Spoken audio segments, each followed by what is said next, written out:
presentarlo, la verdad es que no tiene ni un sentido leer el currículum, es muy extenso y estaríamos mucho rato. Andrés es fundador, es expresidente del partido, ¿cierto? Es abogado, etcétera. Pero yo solamente quiero decir dos cosas. Yo me considero un dirigente del partido, Andrés claramente es un líder del partido, que obviamente es distinto. Y contarles que todos hemos oído muchas veces, porque aquí estamos casi todos los dirigentes, casi todos somos dirigentes, de mucha gente que ha ingresado a la política, que ha ingresado al partido y que sigue ingresando a esto tan difícil que es la política. Y cuando uno le pregunta por qué está en política, la respuesta de muchísima gente es por Andrés Halaman. Andrés nos ha servido de ejemplo, Andrés nos ha servido de motivación a muchas personas para estar hoy día en política. Yo creo que eso basta y sobra para presentar a nuestro ministro de Defensa, dirigente, expresidente y amigo, Andrés Halaman, a quien le ofrezco la palabra.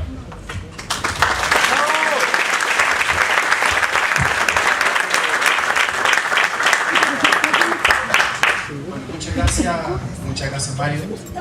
La verdad que no sé por dónde partir saludando, hay tanta gente con que hemos hecho tantas cosas juntas en el pasado. Y fundamentalmente quiero agradecer la oportunidad que se me da para iniciar este ciclo de conferencias, de charlas organizadas por los equipos de profesionales de Renovación Nacional.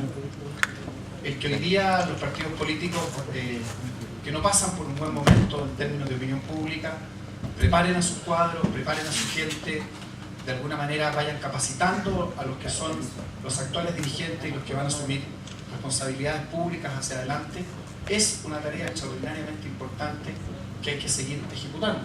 Y por eso Mario, y por eso las personas que han organizado este ciclo, les agradezco que lo hayan hecho y que podamos partir esta conversación. Entiendo que van a haber un conjunto de sesiones con por lo menos en este caso el tema al que me voy a referir. Yo voy a hablar hoy día de seguridad, de defensa y de desarrollo. Eso estaba mal puesto, voy a ponerlo aquí.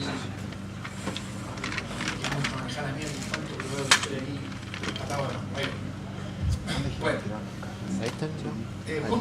junto con eso, dale a la siguiente nada. Voy a partir un paso atrás porque creo que esto es importante en términos de digamos, la conceptualización general.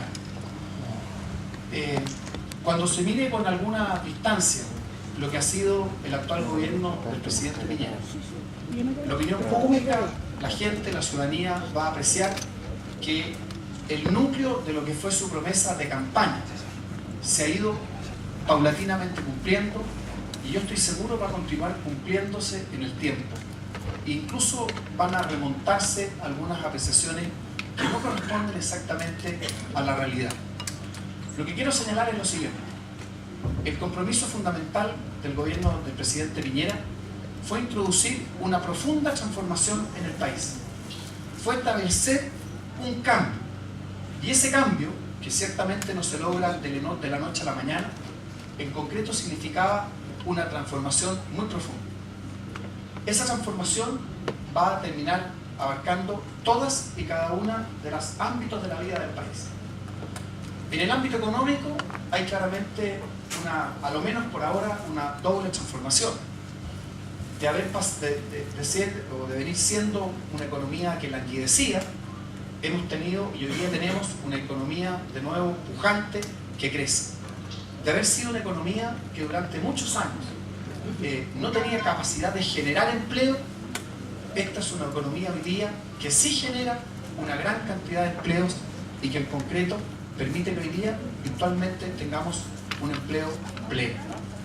Si saltamos a un campo tan distinto como la educación, ya se empiezan a ver precisamente cómo los resultados de ciertas políticas empiezan a dar o a exhibir sus logros. La brecha de resultados entre los colegios particulares subvencionados, los colegios públicos, empieza a disminuir. Empiezan a existir progresos en términos no tan solo de la equidad, sino de la calidad de la educación. En el plano de los consumidores, y por Dios que se han hecho cosas, en términos de tener una sociedad que valore el emprendimiento empresarial, pero que al mismo tiempo sea particularmente cuidadosa y que tenga una actitud de protección frente a los derechos de los consumidores, que muchas veces están en una situación de desventaja frente a, por ejemplo, los grupos comerciales. En defensa también vamos a hacer una serie de cambios. Y más aún, los cambios en defensa son cambios que no se logran de la noche a la mañana, pero que sí tienen un alcance y una extensión en el tiempo que los hace perdurar.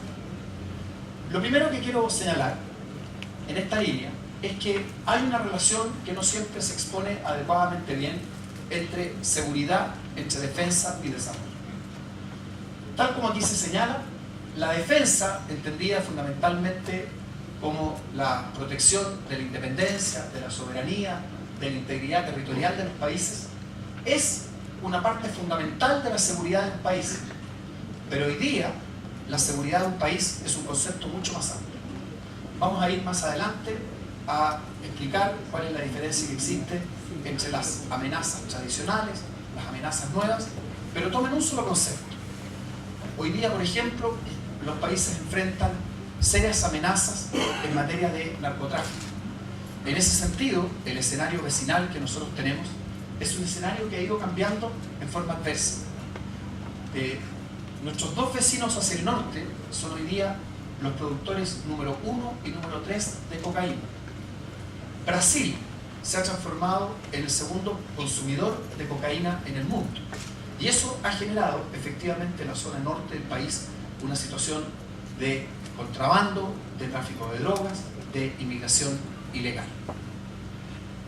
El narcotráfico, el crimen organizado, es una de las amenazas que hoy día enfrentan todos los países.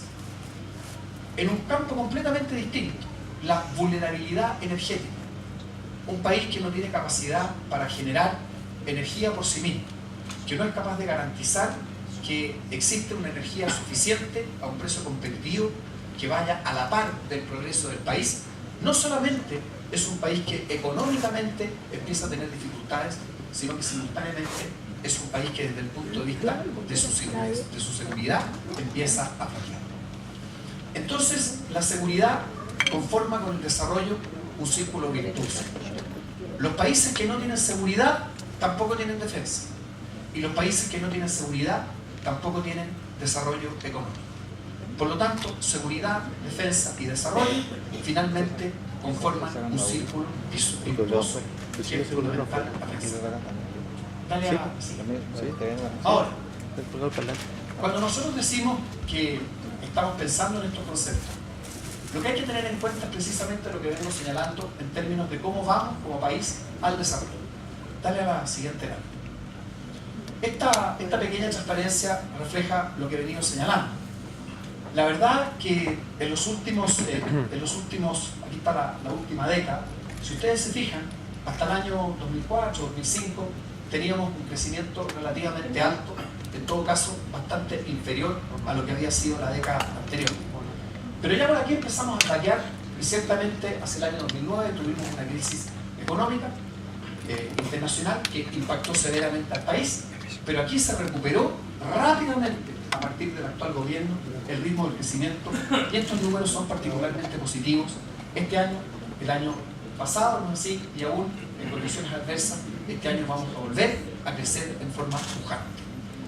Hemos crecido porque las cosas en materia macroeconómica se han hecho bien, porque hay emprendimiento, porque ha habido un tema de confianza en el manejo de la economía del país y porque en general la dirección ha sido la dirección correcta. Durante muchos años la competitividad, la productividad del país venía cayendo, es decir, las cosas no se estaban haciendo bien.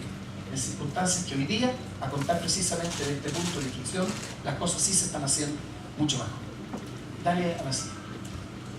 En este gráfico me quiero detener porque creo que expresa muy bien, no sé qué tanto se ve, quizás por... ¿Se ve? ¿Por qué esto importa? Los países, en general, se clasifican, y esto es lo que hace el Banco Mundial, clasifica a todos los países, más de 170 países, en 4 categorías. Países que tienen bajo desarrollo, países que tienen desarrollo medio, y los países que tienen desarrollo medio los ubica en países que tienen desarrollo medio alto y medio bajo. Y atención, hay un pequeño grupo de los países que son desarrollados. Si nosotros descontamos y eliminamos los países que tienen menos de 4 millones de habitantes, ¿por qué? Simplemente porque hay lo que se denominan micropaíses, pequeñas islas, pensando por ejemplo en las Islas Caimán, que tienen una pequeñísima población. Y en definitiva uno dice, mire, no, yo solamente voy a contar los países con más de 4 millones de habitantes. ¿Con qué se queda? Se queda con que solamente hay 30 países en el mundo que han sido capaces de cruzar el umbral del desarrollo. Es decir, que su capacidad de crecimiento económico y que su capacidad de disminución de la pobreza los ha hecho saltar y precisamente cruzar este umbral. Estos dólares son dólares que se calculan con un método que se llama el método Atlas, pero si ustedes se fijan, objetivamente hablando, y esta es una medición del año 2011, estamos verdaderamente muy cerca de cruzar este umbral. Fíjense dónde está Brasil, fíjense dónde está Argentina, quizás Argentina con los últimos acontecimientos podría estar incluso bastante peor. Miren dónde está Perú, miren dónde está Bolivia. ¿Qué estoy diciendo? Estoy diciendo que la oportunidad de Chile para efectivamente dar este salto y cruzar y ser capaces de avanzar y transformarnos en un país desarrollado con baja pobreza está objetivamente al alcance de la mano.